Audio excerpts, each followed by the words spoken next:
Room number 302లో task force పోలీసులు చిత్రహింసలకు గురి చేశారు. దవడ మొత్తం పగిలిపోయి కిడ్నీలన్నీ పగిలిపోవడంతో RTC bus stand platform number 43 ఒక అనాథ శవం లాగా సాయికృష్ణ మృతదేహాన్ని పడేశారు. 5 గంటల 45 నిమిషాలకి డెడ్ బాడీ.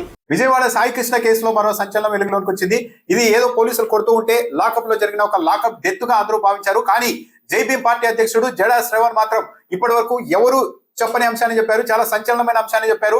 పోలీసులు అందరూ కలిసి ఒక ఆర్గనైజ్డ్ గానే సాయికృష్ణను ఒక పద్ధతి ప్రకారమే చంపేశారు అన్నది జడా శ్రవణ్ చెప్తున్నారు. అది కూడా పోలీస్ స్టేషన్ లో కొట్టలేదు, ఒక ప్రైవేట్ హోటల్లో రూమ్ గది నెంబర్ కూడా జడా శ్రవణ్ చెప్తున్నారు.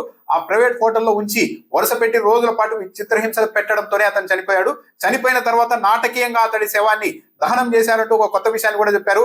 ఈ కేసులో తల్లిదండ్రులు కూడా పోరాడడానికి ముందుకు వస్తారో రాదో తెలియదు, కానీ నేను మాత్రం వదిలిపెట్టాం. జైభీం పార్టీ తరఫున దీనిపైన హైకోర్టులో ప్రజా ప్రయోజన వ్యాజ్యం కూడా దాఖలు చేయబోతున్నాం. సిబిఐ విచారణకు ఆదేశించాల్సిందిగా కోరబోతున్నాం. ఎందుకంటే సాయికృష్ణ హత్య అనేది ఒక వ్యక్తికో ఒక కుటుంబానికి సంబంధించింది కాదు, ఇది సొసైటీ మీద ఒక వ్యవస్థ చేసిన దాడిగానే తాము చూస్తున్నాం. ఈరోజు సాయికృష్ణకి ఇలాంటి పరిస్థితి రావచ్చు, రేపు పొద్దున తనకు కావచ్చు, ఏ వ్యక్తికైనా, ఏ సామాన్యుడికైనా, ఏ రిక్షా కార్మికుడికైనా కూడా ఇలాంటి పరిస్థితి రావచ్చు. వ్యవస్థ మొత్తం కుమ్మక్కై కొట్టి చంపేసి శవం లేకుండా చేసేసిన ఈ ఉదంతం అన్నది ఒక వ్యక్తికి సంబంధించింది కాదు, ఇది సొసైటీకి వ్యతిరేకంగా జరిగిన వ్యవహారం. కాబట్టి నేరుగా తాను న్యాయ పోరాటం చేయబోతున్నారని కూడా జడా శ్రావణ్ చెబుతూ అసలు సాయికృష్ణను ఎలా చంపేశారు అన్న దానికి సంబంధించి ఆయన సీక్వెల్ మొత్తం వివరించారు. తనకు పక్కా సమాచారంతోనే నేను చెబుతూ ఉన్నాను విషయాలని, పోలీసులు వచ్చినా సరే నేను చెప్పడానికి సిద్ధంగా ఉన్నాను. ఒక బాధ్యత కలిగిన పౌరుడిగా, ఒక రాజకీయ పార్టీ నాయకుడిగా తాను ఈ విషయాలు చెప్తున్నానంటూ తనకున్న సోర్స్ ద్వారా జడా శ్రావణ్ చెప్పిన అంశాలు చూస్తే, సాయికృష్ణ మార్కాపురంలో స్నేహితులతో కలిసి ఒక రూమ్ లో ఉండగా టాస్క్ ఫోర్స్ పోలీసులు వెళ్లి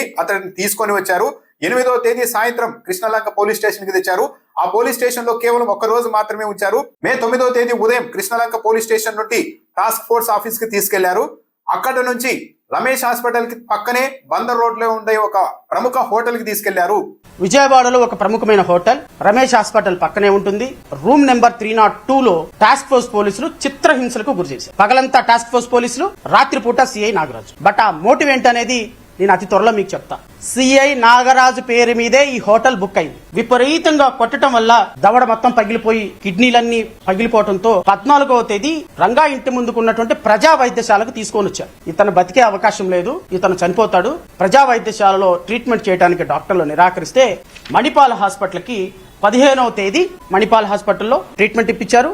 డాక్టర్ వేణుగోపాల్ సివిల్ సర్జన్. 16వ తేదీ ఇక వాళ్ళు కూడా చేతులెత్తేసిన సందర్భంలో మళ్లీ ఆ హోటల్ కు తీసుకొని వచ్చి హోటల్లో ఒక ఆర్ఎంపీ డాక్టర్ చేత 2 రోజులు ట్రీట్మెంట్ చేయించారు. 23వ తేదీ సాయంత్రం సాయికృష్ణ చనిపోయాడు. ఈ డెడ్ బాడీని తీసుకొని RTC bus stand platform number 43 ఒక అనాథ శవం లాగా సాయికృష్ణ మృతదేహాన్ని పడేశారు. కృష్ణలంక పోలీసులకు ఒక అనాథ శవం వచ్చినట్టు ఇన్ఫర్మేషన్ తీసుకొని విజయవాడ మున్సిపల్ కార్పొరేషన్ కి అనాథ శవాన్ని తగలపెట్టడానికి విఎంసీకి ఒక రిక్వెజిషన్ పంపించి కరెక్ట్ గా బస్ స్టాండ్ ఆపోజిట్ లో ఉన్నటువంటి స్వర్గపురి దానికి సిఐ నాగరాజే ఇది అనాథ శవం అని సర్టిఫికెట్ ఇచ్చాడు. అనాథ శవం కింద 24వ తేదీన స్వర్గపురి శ్మశాన వాటికలో 5 గంటల 45 నిమిషాలకి సాయికృష్ణ డెడ్ బాడీ ఖననం చేయడం జరిగింది. ఒకవేళ ఇదే నిజమైతే, జడా శ్రవణ్ చెప్పింది నిజమైతే, ఇది ఏదో పొరపాటున 4 దెబ్బలు కొడితే చనిపోతే భయంతో శవాన్ని మాయం చేసినది కాదు. ఒక హోటల్, ప్రైవేట్ హోటల్ కి ఎందుకు తీసుకెళ్లారు? ప్రైవేట్ హోటల్లో రోజుల తరబడి కొట్టడం, 3-4 హాస్పిటల్ కు మార్చడం, చివరకు ఆర్ఎంపీతో వైద్యం చేయించడం, చివరకు బస్ స్టాండ్ దగ్గర ఒక అనాథ శవంగా పడివేయడం, అక్కడ నుండి విజయవాడ మున్సిపాలిటీ వాళ్ళకు ఒక దరఖాస్తు పెట్టుకుని వాళ్ళ ద్వారా ఇవన్నీ చేశారు అంటే నమ్మడానికి సాధ్యం కాని రీతిలో ఉంది. సో ఇప్పటికైనా పోలీసులు స్పందిస్తారా? ఇప్పటివరకు వస్తున్న ఆరోపణల మీద అది కాదు ఇది నిజం అని ఇప్పటివరకు స్పందించలేదు పోలీసులు. కానీ ఈ రోజు ఏకంగా ఒక ఆర్గనైజ్డ్ గా ప్రైవేట్ హోటల్లో పెట్టి చిత్రహింసలు పెట్టి ఆ తర్వాత ఒక అనాథ శవంగా వాళ్ళే పడేసి వాళ్ళే ఇలా దహనం చేశారని జడా శ్రవణ్ చెప్పిన అంశం మాత్రం చాలా సంచలనంగా ఉంది. 1-2 రోజుల్లో ఆ ల్యాండ్ డీల్ కి సంబంధించి ఏంటి, ఆ పెద్ద తలకాయ ఎవరు అన్నది కూడా తాను బయట పెడతానని జడా శ్రవణ్ చెప్తున్నారు. ఇది చాలా సంచలనమైన పరిణామం.